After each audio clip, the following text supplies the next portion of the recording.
Randall Woodfield was a talented football player who seemed to be on his way to long-term success in the NFL, but his deep-seated sexual urges were uncontrollable, even from middle school, but most times his coaches would conceal the incidents to save his football career. While playing football for Portland State University, he was arrested multiple times for vandalism and public indecency. Then he decided to drop out. Despite his fairly average college career and his extensive rap sheet, he was drafted by the Green Bay Packers in 1974, but he failed to make the final roster after being cut during training camp. With the burden of a failed NFL career on his shoulders, he took out his anger on women all over the country. Welcome to History's Biggest Villains.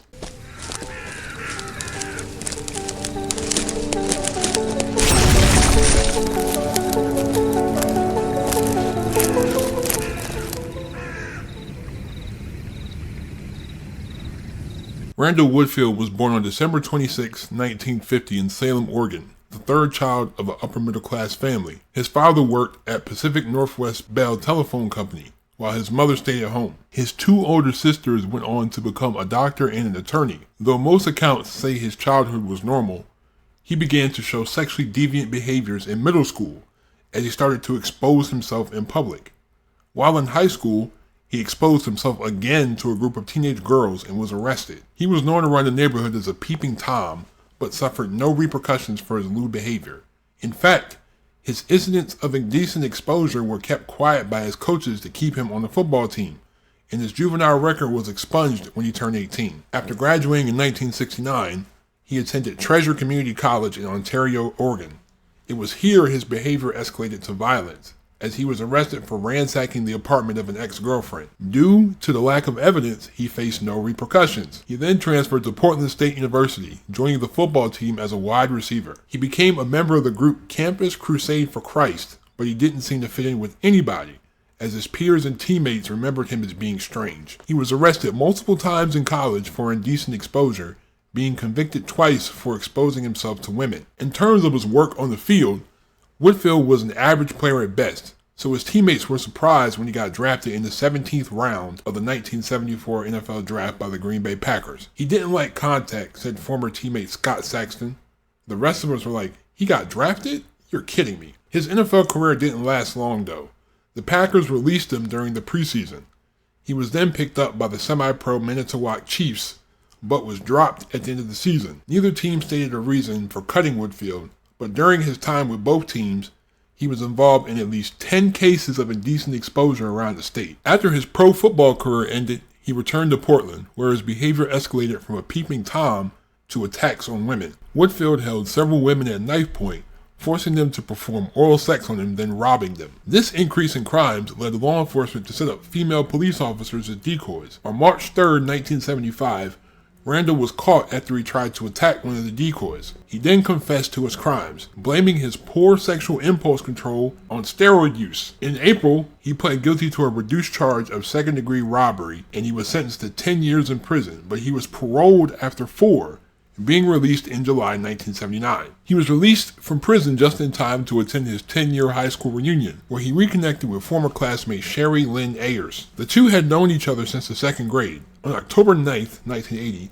she was found raped, brutally stabbed, and bludgeoned to death in her Portland apartment by her fiancé. While Woodfield was in prison, he and Ayers sent letters back and forth. Her family suspected Randall was involved in Lynn's murder, so they provided his name to the police. Randall was questioned, but he refused to take a polygraph test. The detectives felt his answers were evasive, but no charges were filed because his blood type didn't match the semen found in the victim's body. A month later, on November 27th, Randall snuck into the Portland home of Darcy Renee Fix, 22, with plans to assault her. Fix was an ex-girlfriend of one of his closest friends. Douglas Keith Altig, who was 24, was also in the home when Randall showed up. He tied Douglas and Darcy up and shot both of them to death with Darcy's .32 caliber revolver. He was later questioned about these murders due to his acquaintance with Darcy, but there was no concrete evidence leading to his involvement. After getting away with these murders, Randall committed several robberies in the Pacific Northwest. On December 9, 1980, while wearing a fake beard, he held up a Vancouver, Washington gas station at gunpoint.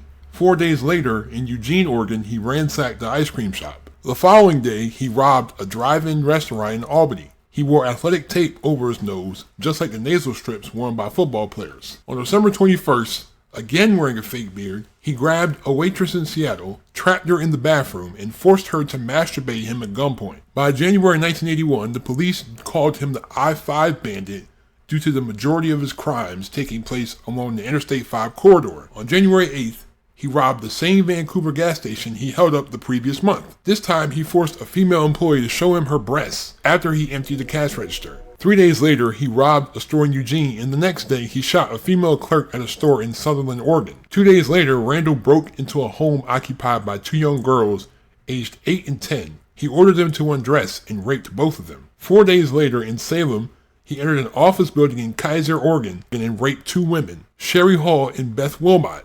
Afterwards, he shot both women in the back of the head, killing Sherry and leaving Beth for dead. On February 3, 1981, 37-year-old Donna Eckert and her 14-year-old daughter Janelle Jarvis were found dead together in a bed in their home in Mountain Gate, California. Both were shot several times in the head, and forensic tests showed that the girl was sodomized. Later on that day, a female store clerk was kidnapped and raped in a robbery. The following day in Eureka, California, a similar crime was reported, and a motel was robbed in Ashland, Oregon that same night. 5 days later in Corvallis, Woodfield had up a fabric store, sexually assaulting the clerk and a customer. 3 days after that, he committed robberies in Vancouver, Olympia, and Bellevue, Washington, also committing 3 sexual assaults in the two latter locations. On February 15th, he arrived at the home of 18-year-old Julie Wrights, a former girlfriend, at around 2 a.m. By 4 a.m., he raped and shot her in the head, killing her. Since the police knew Woodfield was her ex-boyfriend, the investigation was centered around him. But he had already committed 3 more robberies by then. On March 5th, 1981, Randall was brought into the Salem Police Department for questioning after Lisa Garcia identified him from a photo lineup. His apartment was searched 2 days later, where police found a spent .32 caliber shell casing inside a racquetball bag and a roll of tape that matched tape found on the victims. After being identified by several Oregon robbery victims, he was taken into custody. On March 16th, various jurisdictions in Washington and Oregon brought indictments for murder, rape, sodomy, attempted kidnapping, armed robbery, and illegal possession of firearms against Woodfield. In the summer, he was tried for the murder of Sherry Hall and the sodomy and attempted murder of Beth Wilmot, who testified against him in the trial. Chris Van Dyke was the Marion County District Attorney at the time and prosecuted the case. Van Dyke said Woodfield was the coldest, most detached defendant he had ever seen. On June 26, after 3.5 hours of deliberation, Woodfield was convicted on all counts and sentenced to life in prison plus 90 years. In October, he had a second trial in Benton County, Oregon, and was charged with sodomy and weapons charges relating to one of his attacks in a restaurant bathroom. Prior to the trial, his lawyers tried to move the trial from the Willamette Valley as they felt that Woodfield wouldn't get a fair trial there due to the publicity of his case. The judge in the case denied this request, along with the request to hypnotize a prosecution witness in an effort to determine if that witness had been influenced by the media coverage. I'm like, what? That's crazy. Woodfield was convicted by the jury and had an additional 35 years added to his sentence. Despite the apparent links to numerous other crimes and murders, Woodfield wouldn't be prosecuted for a majority of the crimes he was believed to have committed. Unable to afford any more trials, the state of Oregon was satisfied with Woodfield's existing life sentence. Woodfield is currently serving his sentence in the Oregon State Penitentiary in Salem. In April 1987, he filed a $12 million libel suit against author Ann Rule, who had written The I-5 Killer, an account on Woodfield's life and crime spree. The federal court in Oregon dismissed the lawsuit in January 1988, citing that the statute of limitations on the lawsuit had expired. Dang, that sucks. By 1990, after the discovery of more victims, Woodfield was suspected in as many as 44 murders. In 2001 and 2006, DNA testing linked Woodfield to 2 additional murders in Oregon that occurred from 1980 to 1981. Woodfield is also believed to have committed at least 60 unsolved rapes. During his time in prison, Woodfield has married 3 times and divorced twice. A guy who's in prison for raping women and killing women has been married multiple times. I don't know what these women see in these jailbirds. I don't know. I really don't know. Some letters he wrote from prison were sold online as a collection titled The Serial Killer Letters and published by the Charles Press. In one of these letters, he wrote to journalist Jennifer Furriel, "You only care to know why murderers strike out in anger and rage. How should I know? What a question, Jenny. Care to write more personally? Share a photo? Talk once by phone?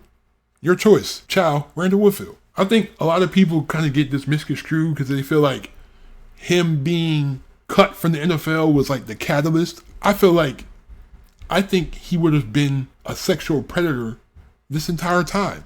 I think just getting cut from the NFL was just the straw that broke the camel's back. Because you got to think, he was already being sexually deviant in middle school. Like, this was already from middle school. He had already been arrested for indecent exposure numerous times. And you know it's always an escalation. It goes from indecent exposure to stalking, actual rape. Like, it's always an escalation. You know that.